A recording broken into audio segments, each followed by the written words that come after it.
इसमें दूसरों को दुख देना और हानि पहुंचाना।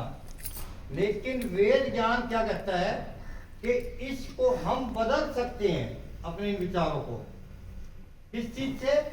परोपकार से, निष्काम कर्म से, निस्वार्थ भाव से। ठीक है ना? परोपकार का मतलब क्या है? दूसरों को सुख देना। आत्मा का दोष क्या है? दूसरों को, पहला दोष दुख देना और हानि पहुंचाना। परोपकार क्या जाना? दूसरों को सुख देना और उसकी मदद करना। ठीक है ना? तो वो क्या लिखा है इसमें? कवि क्या कह रहा है कि भाई परोपकार के भाव हमेशा मन के अंदर जाता गया और दोष जो तेरे जीवन में, दुख जो आपके जीवन में दोष है वे खत्म हो जाएंगे। और फिर क्या होगा? हमारे यम में पढ़ाया जाता है अहिंसा। क्या पढ़ाया जाता है? अहिंसा। कि मन वाणी शरीर से किसी भी जीव को दुख नहीं देना। तो उसका फल भी बताया वहां पे। पता है कि कोई भी समाज में उसका विरोधी नहीं होगा, सब उससे प्रेम करने वाले होंगे, प्यार करने वाले होंगे। ठीक?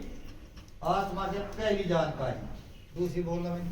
अमृत वेले जाग पवित्र होकर आसन ले जमा, गुण भगवान के धारण करके दिन दिन हो नजदीक जा, ज्योति फिर आनंद की अंदर ही जग जाएगी, भक्ति कर भगवान की काम तेरे जो आएगी।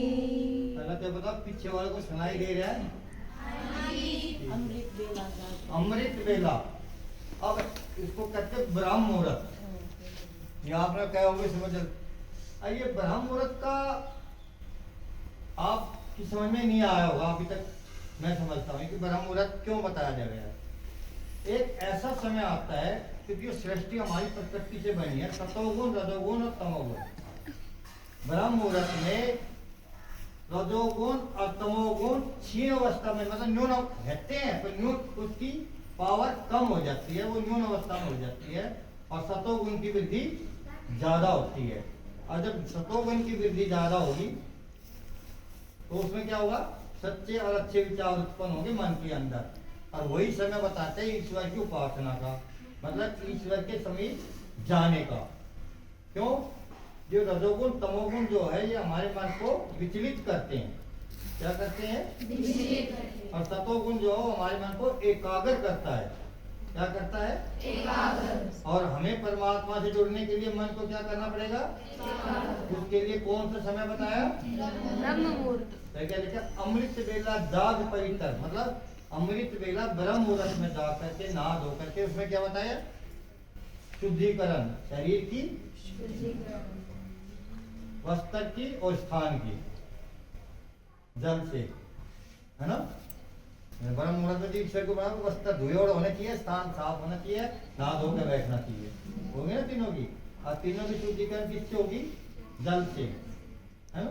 तो शुद्धिकरण करके अब जो भगवान के गुणों का तुम मनन और चिंतन करोगे, जैसे जैसे तुम उसके मतलब ईश्वर की जानकारी का ज्ञान बढ़ेगा, वैसे वैसे तुम ईश्वर के समीप होते जाओगे। एक दिन में नहीं होने का। एक दिन में कोई एमए पास नहीं करता, वो पहली क्लास से पास करना पड़ता है ना? फर्स्ट, सेकंड, फिर बीए, फिर एमए, फिर पीएचडी, फिर साइंटिस्ट, ऐसे बनते हैं ना। स्टार्टिंग में तो कोई साइंटिस्ट नहीं बना। तो जैसे जैसे तुम ईश्वर के गुणों का मनन चिंतन करोगे ब्रह्म मुहूर्त में, वैसे वैसे तुम ईश्वर के समीप जाओगे। और कुछ दिनों बाद जब तुम्हारा मन एकाग्र होगा तो फिर वो क्या कहते हैं? ज्योति, फिर आनंद की, फिर तुम्हें स्वाद आना लगेगा। जैसे कि खाने में या पिक्चर देखने में आता है ना, फिर तुम्हारा मन करेगा भाई हम इसमें और बैठ जाए, फिर उस समय तुम्हें कम लगेगा। ठीक है ना? तो ये क्या कह रहा है?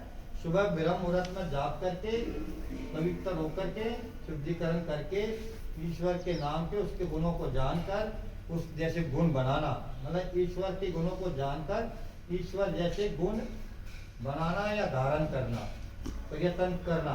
और जैसे जैसे आप प्रयत्न करोगे वैसा बनोगे, वैसे वैसे तुम ईश्वर के समीप होते जाओगे और वैसे तुम्हें आनंद आने लग जाएगा।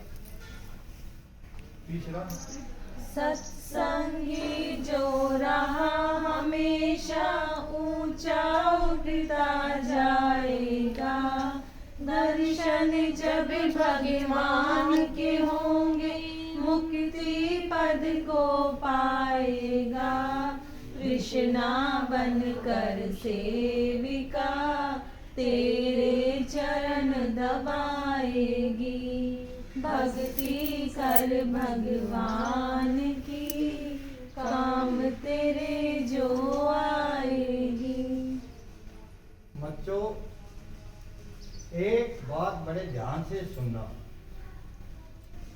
सत्संग मिलता है, सत्संग मतलब सत्य का साथ, सत्य का ज्ञान देने वाला और सत्य का आचरण बनाने वाला ईश्वर की कृपा से। किससे मिलता है? ईश्वर की कृपा से। ये तुम्हारा बहुत बड़ा भाग है, ईश्वर की बड़ी कृपा जो आप यहाँ बैठ करके अब ये सत्संग कर रहे हो। और कुसंगत मिलता है शिवम की कृपा से। कुसंगत में बच्चा किसी को बुलाना नहीं पड़ता, वो अपने आप चला जाता है। समझ गया ना? समझ गए? सत्संग मिलता है ईश्वर की कृपा से और कुसंगत मिलता है शिवम की कृपा से। जब भी तुम कोई अच्छा काम करोगे उसके लिए आपको परिश्रम ज्यादा करना पड़ता है, मेहनत ज्यादा करनी पड़ती है। सत्संग, सत्य का ज्ञान, सत्य का आचरण देने वाले संस्था। मैंने दो विषयों में परिवर्तन हो जाए। सत्संगी जोड़ा। अब सत्य के मार्ग पे देखो, ये मैं आपको दो तीन उदाहरण दूंगा। भगवान राम को क्या कहा जाता है? किसकी मर्यादा में? धर्म के प्रति अड़ी। सत्य और धर्म की मर्यादा में। सत्य और धर्म की मर्यादा के अनुशासन में जीवन जीने वाला। क्यों? मतलब उसकी मर्यादा से वो बाहर नहीं गया, उस मर्यादा में उसको चाहे कितने भी दुख उठाने पड़े लेकिन उसने सत्य का साथ नहीं छोड़ा। ठीक है। दूसरा उदाहरण जो हमारे यहाँ समझ, भगवान योगीराज कृष्ण,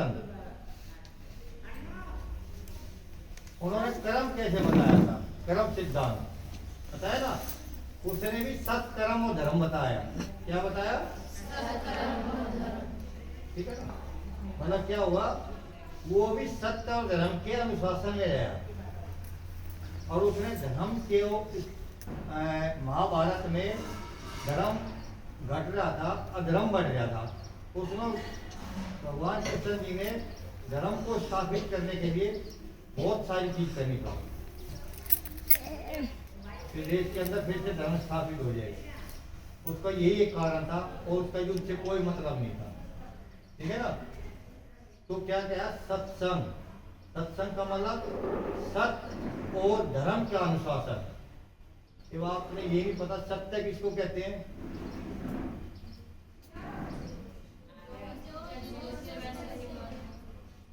तर्क और प्रमाण के आधार पर उसको सत्य साबित किया जा सके। किस चीज से? गुण, कर्म और स्वभाव के द्वारा। ठीक है ना? तर्क और प्रमाण के आधार पर किसी वस्तु के गुण, कर्म, स्वभाव से जैसी है उसको वैसा ही मानना सत्य है, और कोई वस्तु जैसा उसके विपरीत मानना सत्य है। ये पहले बताया था ना, है ना? तो सत्संग कैसा होना चाहिए? सत्य और धर्म का। और धर्म का अर्थ भी बता के गया था, बता देगा कोई? क्या? धर्म का अर्थ है धारण करना। क्या धारण करना? पवित्र गुणों को धारण करना। किसको? पवित्र गुणों को धारण करके कर्म करना। मतलब पवित्र गुणों को धारण करके क्रिया में जाना। क्या करना? क्रिया में जाना। और क्रिया होता है कर्म। कर्म है ना? पवित्र गुणों को धारण करके क्रिया में जाना या कर्म करना, उसको कहते धर्म। अब समझिए ना, सत्य और धर्म। पवित्र गुणों के साथ उन्होंने अपना जीवन जिया और वैसे ही कर्म करे। उन्होंने अधर्म को नहीं अपनाया धर्म के रास्ते पे जितने भी संकट आए उन्होंने उनको सहन किया, इसलिए वे भगवान कहलाए। ठीक है ना, इसलिए भगवान कहलाए। एक ऐसा मनुष्य जो सत्य और धर्म के मार्ग पर संकटों को जीतता है। किसको? जीतना, हारना नहीं, जीतता है। तो वो क्या बन जाता है? भगवान। वो उसकी एक उपाधि है। क्या है? आज आदमी सत्य के मार्ग पर, धर्म के मार्ग पर चला गया था, ईश्वर उसको क्या देगा? फल के रूप में दर्शन। क्या देगा? तो उसको परमात्मा का अनुभव हो जाएगा। और फिर उसको जब परमात्मा का अनुभव होगा तो क्या हो जाएगा? मुक्ति। मुक्ति का मतलब क्या है?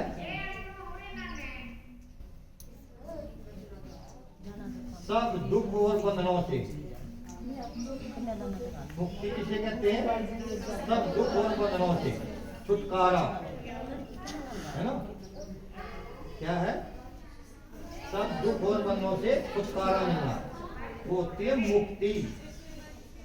तो क्या होगा? उसकी मुक्ति हो जाएगी, फिर ना उसको दुख सताएंगे, ना कोई वो किसी बंधन में बंधेगा। लास्ट का किया जो आलस तूने, इतना तुझको ध्यान रहे, दुनिया तेरा साथ न देगी, साथ भगवान रहे, माया ममता ही तुझे उल्टा नाच नचाएगी, भक्ति कर भगवान की, काम तेरे जो आएगी, पाप भरी है आत्मा, ऊंचा इसे उठाएगी। आलस्य सबको पसंद है ना? पसंद है? आलस्य में सब रहना पसंद करते हैं। तो ये क्या कह जाता है? और ये भी बता दूं, आलस्य में एक ऐसा सुख है जिसका परिणाम केवल दुख है। क्या है? आलस्य में कैसा सुख है?